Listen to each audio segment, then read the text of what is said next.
El martes, entonces. El martes. Sí. El canciller de la República está aquí con nosotros, Javier Martínez Hacha Vázquez. ¿Ah? Hay que hacer ese añadido ahí especial. Dijo, no pongan mi nombre si no está el materno. Bienvenido, señor canciller. Muchas gracias, buenos días a todos. Gracias por la oportunidad y sobre todo buenos días a tu audiencia, que es muy grande. Regresó usted el jueves en la noche, una extensa jornada rendida en los Estados Unidos. ¿Cuál piensa usted es el principal logro de la gira que rindieron ante nuestros vecinos? El principal logro es el liderazgo del señor presidente Mulino ante la comunidad internacional, donde presentó la realidad del país en el tema de Darién y sus diferentes ramificaciones que con mucho gusto abordamos, y sobre todo la discriminación del país en algunas listas donde injustamente se nos ha incluido, y el presidente Mulino a partir de ahora, desde que entró a dirigir el Ejecutivo, lo tiene como una agenda prioritaria, porque no nos merecemos estar en esas listas, porque somos aliados de Occidente, porque damos la batalla por la democracia y sobre todo porque somos un país responsable en nuestra jurisdicción. Panamá es un paraíso de inversiones, es un paraíso de promover la paz y no es, como dijo el presidente, un paraíso fiscal. En esa línea, canciller, una cosa es decir esa frase en una toma de posesión, como lo hizo el presidente de la República el 1 de julio. Usted ha hablado de ese tema, en España habló de ese tema, por ejemplo, y otra es el escenario de las Naciones Unidas. Luego de que el presidente se expresó en estos términos, ¿qué oleajes ha causado? Tomando en cuenta que él ha hablado ya de medidas de retaliación y que fue claro en eso también nuevamente. Bueno, el presidente tuvo una bilateral con el primer ministro de Grecia y créeme, Hugo, que hubo sintonía total. Somos dos países con vocación marítima, pero también Grecia estuvo incluido en unas listas y ambos mostraron su desacuerdo en que Panamá esté en este momento en lista de la Unión Europea. Grecia, España e Italia nos apoyan dentro de la Unión Europea para salir de esas listas. Otros países todavía consideran que estamos en proceso. Algunos son un poco insolidarios con Panamá, por utilizar una palabra diplomática, pero créeme que la batalla la vamos a dar y vamos a convencer a Europa y a todos aquellos países que no tienen esas listas para que se den cuenta que cometen un grave error porque ellos están equivocados. Ellos están equivocados. Señor canciller, quisiera saber si usted percibe o se han calculado algún riesgo de dos medidas que el presidente Mulino ha asumido, y yo diría que es el primero, ¿no? Es el primero que se marca en esta posición. La primera tiene que ver, obviamente, con la definición que él da sobre el problema migratorio. Creo que es el primer mandatario en relacionar el efecto con una causa. Cuando habló del problema migratorio y dijo lo impactante que es la participación de venezolanos allí, él identificó a un gobierno y dijo que había causas políticas que generaban esa monstruosa migración de 8 millones de venezolanos. Entonces, eso por un lado, pregunto, y quiero casar las dos cosas, ¿no? En primera instancia, esto tiene que atenderse de alguna forma desde la perspectiva de un país que ha abanderado siempre la neutralidad como identidad de relaciones exteriores. ¿Cómo lo ven ustedes? Bueno, voy a empezar por lo último. El presidente Mulino y este gobierno y esta canciller considera que nosotros tenemos una neutralidad activa. El canal es neutral. Yo donde voy, en cualquier foro, si me encuentro con un país que no ha firmado el Tratado de Neutralidad, lo exhorto a firmarlo, porque es un activo panameño por el beneficio de todo el mundo. No obstante, el presidente Mulino, este canciller y su gobierno no pueden permanecer callados ante situaciones dramáticas desde el punto de vista humano, desde el punto de vista de irrespeto a los derechos humanos y sobre todo de violaciones flagrantes a la democracia en algunos países. Entonces, hay que diferenciar la neutralidad del país en materia del canal y la neutralidad activa de Panamá. No podemos estar callados ante evidentes violaciones de derechos humanos, detenciones, no reconocimiento de un resultado electoral transparente, como ha ocurrido en Venezuela. Entonces yo creo que el presidente Mulino está promoviendo lo que cree. Además, él lo vivió en la década de los 80 con muchos panameños y se está ganando una reputación en el continente y en la región. Y tengo que decir, en las Naciones Unidas, porque yo participé ayer en la mañana en un foro organizado por el secretario de Estado Blinken, donde habían países de Asia, de la Unión Europea, de Latinoamérica. Tuvo una participación allí, unos 7 minutos, y todos nos unimos en defensa de la democracia de Venezuela. O sea, que quede claro, el vencedor de las elecciones es Edmundo González. El señor Maduro es un candidato derrotado, es un candidato vencido, es un candidato perdedor, y lo que tiene que hacer ahora es buscar la mejor transición posible para que se respete la institucionalidad en Venezuela. Yo quiero regresar al tema de los migrantes en segundos nada más, pero quiero que me explique mejor ese término de la neutralidad activa y cómo aplica una neutralidad activa en una guerra, porque lo que tienen Ucrania y Rusia es una guerra. Y Panamá, al asumir la posición que el presidente ya todos conocemos, es como si se hubiera inclinado por uno de los contendientes. ¿Cómo aplica ese principio de la neutralidad activa? Nosotros nos estamos volcando en defensa del derecho internacional, en defensa de la soberanía de un país invadido, en defensa a la integridad de Ucrania. Lo haríamos igualmente si el afectado fuera Rusia o Japón o el que sea, y más porque Panamá fue un país invadido. Entonces nosotros no podemos aceptar que las diferencias en materia internacional sean resueltas con las armas, y porque yo tengo la razón de las armas y soy un país con mejor ejército, impongo mi razón. Eso es inaceptable para el presidente Mulino, para este gobierno. Don Danilo, usted tenía dos temas que iba a casar, le dejé uno, el otro está en el tintero. Sí, el otro riesgo. Bien.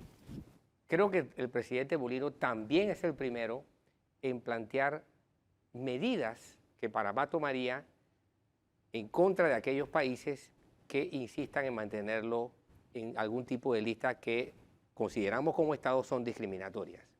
E injustas. E injustas. Bien, mi pregunta tiene que ver con un posible riesgo aquí. ¿Qué ocurriría si se tomase alguna de estas medidas, alguno de estos países asumiese alguna medida de retorsión o algo que fuera similar a la retorsión? No necesariamente ese concepto, pero algo que fuera similar. Y lo pregunto porque ya nos ha ocurrido con Colombia, cuando estaba en el poder el presidente Santos. Panamá fue llevada a la OMC bajo acusaciones terribles. Que ganamos. Que ganamos, pero Colombia nos causó una afectación con respecto a lo que reexportaba a zona libre, y además sus argumentos fueron terribles en cuanto al desprestigio que le provocaba a Panamá. Entonces, ¿qué ocurriría de darse un escenario como ese cuando un Estado, por la posición de Panamá, asuma entonces alguna medida similar a la retorsión? Bueno, yo tengo que decir que en este momento el presidente Mulino ha calibrado muy bien su postura.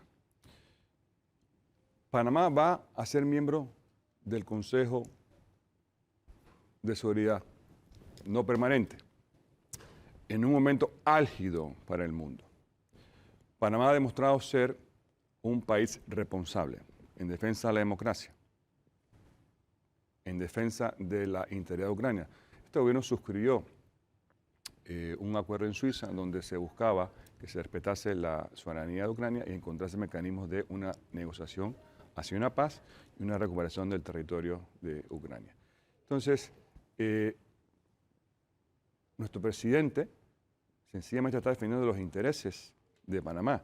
Si hay algún país que nos tiene en lista y considera que no somos socios responsables, que no somos un país colaborador, entonces que le diga a sus empresas que no liciten en Panamá en las grandes obras que se van a dar en este gobierno. Estamos hablando entre el gobierno central, el canal y autoridades diferentes del agua, arriba de los 12.000 millones de dólares por los próximos 7 o 8 años, más allá de este gobierno.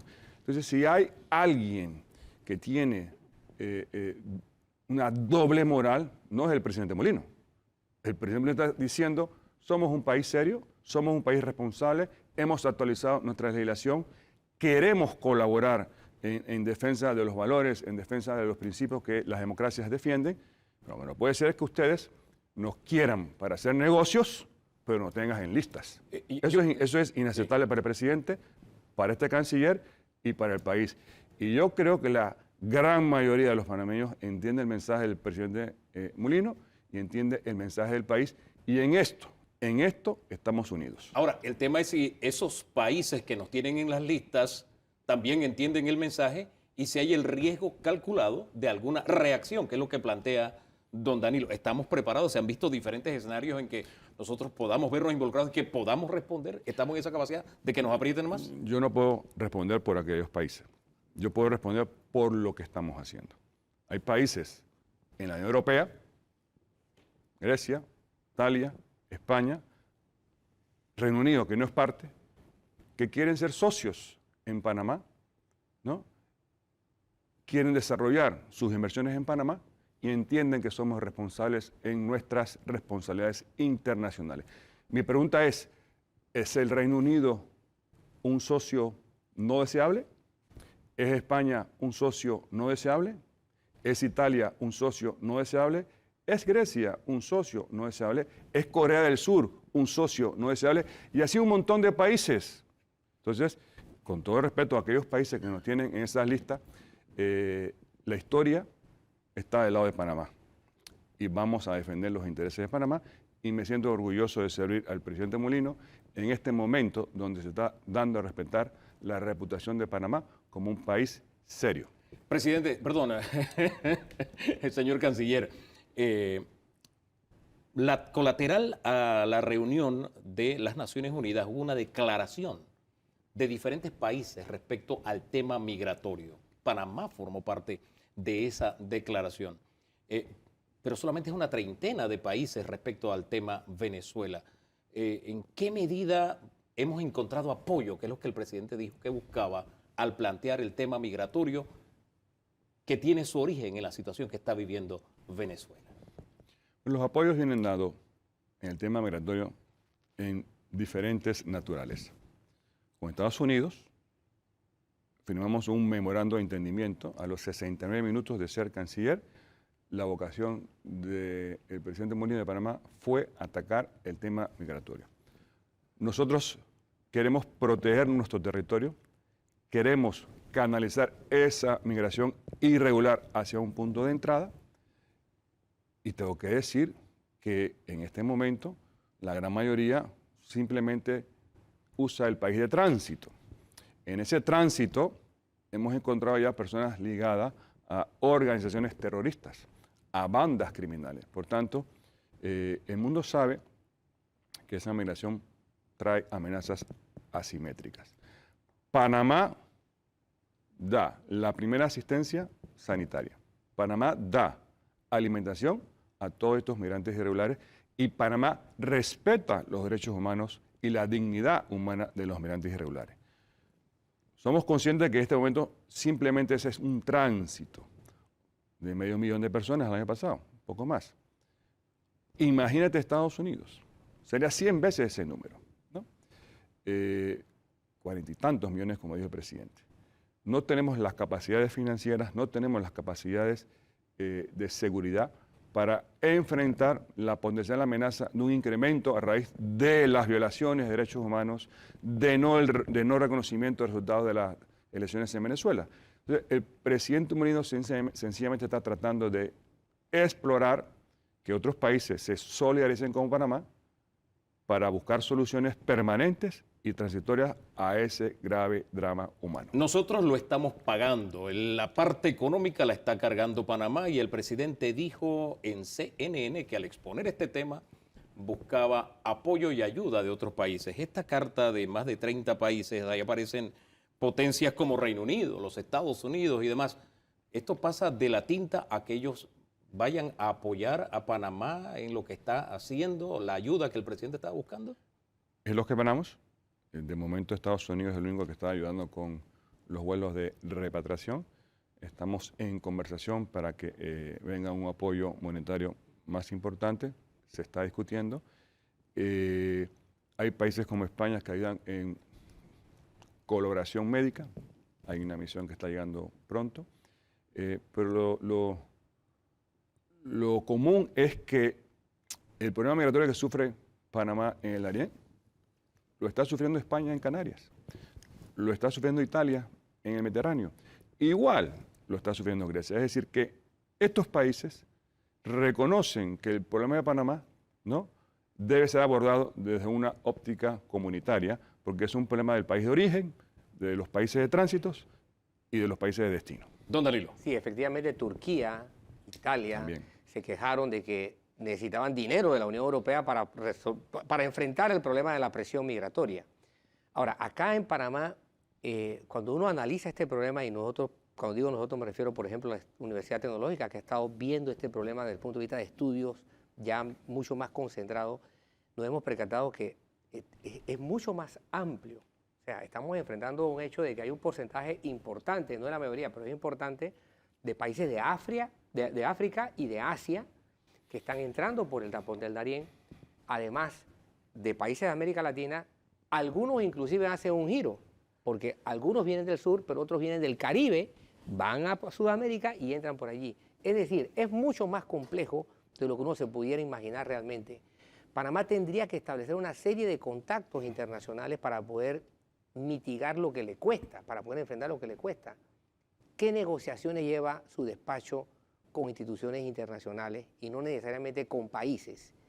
OIM, Naciones Unidas, inclusive las que tienen que ver con niñez, etcétera. ¿Hay alguna política en este sentido?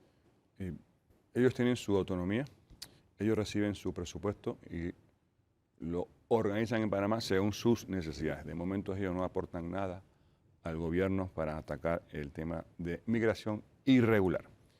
Tú has tocado un punto interesante. Nos gustaría que ellos entiendan que Panamá está poniendo el pecho, que Panamá gasta $100 millones al año para este fenómeno. Y sí, hemos mencionado, hemos tocado por encima de que nos gustaría recibir fondos destinados exclusivamente para minimizar el impacto en Panamá. Impacto que incluye el daño ambiental. El presidente en el discurso lo mencionó. Cada migrante irregular aproximadamente deja 20 libras de basura que contamina nuestros bosques, nuestros ríos.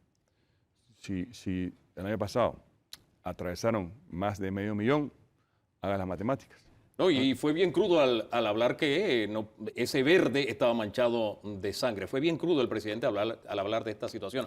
Ahora, crudo y sincero. Sí, duro y sincero, eso es importante. Y sabiendo que el presidente está hablando en esos términos y tiene una agenda diplomática bien definida, ¿qué sigue en la agenda? Le pregunto, el presidente tiene visitas de Estado programadas con el presidente de los Estados Unidos, por ejemplo. Los últimos presidentes no han tenido una visita de Estado a Estados Unidos, que es nuestro principal socio comercial. ¿Hay algo en agenda? Yo te garantizo que nuestro presidente visitará al presidente de los Estados Unidos. No obstante, Estados Unidos está en un proceso de elecciones. Por tanto, sería para cualquier jefe de Estado visitar en este momento los Estados Unidos.